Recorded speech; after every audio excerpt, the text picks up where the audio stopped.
Bonjour à tous, aujourd'hui nous allons poursuivre l'étude de la subordination, il s'agit de la troisième étape. Dans cette troisième étape, je vais te donner une méthode pour repérer et délimiter les subordonnés. Dans cette vidéo, je vais commencer par te présenter les 4 étapes de la méthode pour repérer et délimiter les subordonnés, puis nous les mettrons en pratique à partir d'une phrase qui contient une principale et une subordonnée.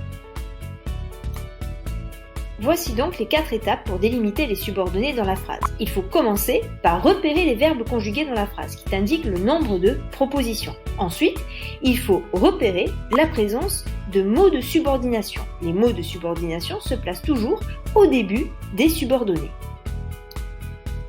Enfin, il faut repérer le sujet et les éventuels compléments du verbe qui est précédé par le mot de subordination.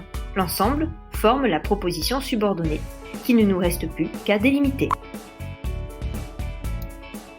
Nous allons donc mettre en pratique cette méthode et repérer les verbes conjugués dans la phrase « Elle constate que les fleurs poussent rapidement ».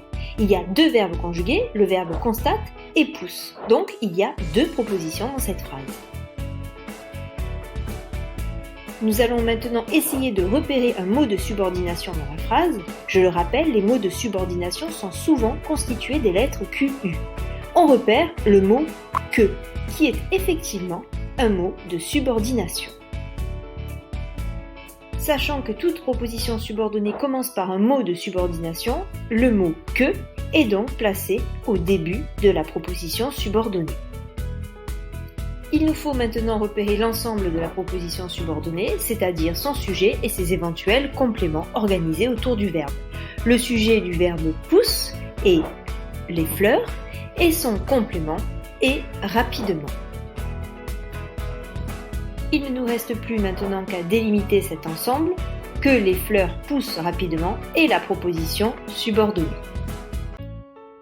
La proposition que les fleurs poussent rapidement ne peut pas exister toute seule. Il s'agit donc bien de la proposition subordonnée qui dépend de l'autre proposition appelée la proposition principale. Elle constate et la proposition principale.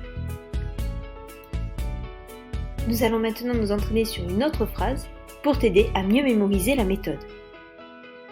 Nous commençons donc par repérer les verbes conjugués dans la phrase « Elle se repose dans le jardin alors que les oiseaux chantent ». On repère les verbes « se repose » et « chante ». Il y a donc 2 propositions dans cette phrase. Nous cherchons ensuite la présence d'un mot de subordination. Il est composé dans cette phrase plus précisément de 2 mots. Il s'agit de « alors que ». Le mot de subordination « alors que » nous indique où commence la subordonnée. Pour repérer l'ensemble de cette subordonnée, il suffit de trouver le sujet et les éventuels compléments du verbe. Le sujet de chante est les oiseaux et il n'y a pas de complément. Nous pouvons donc maintenant délimiter la subordonnée alors que les oiseaux chantent et la proposition subordonnée. Elle ne peut pas effectivement exister toute seule. Elle dépend de l'autre proposition. Elle se repose dans le jardin, qui est donc la proposition principale.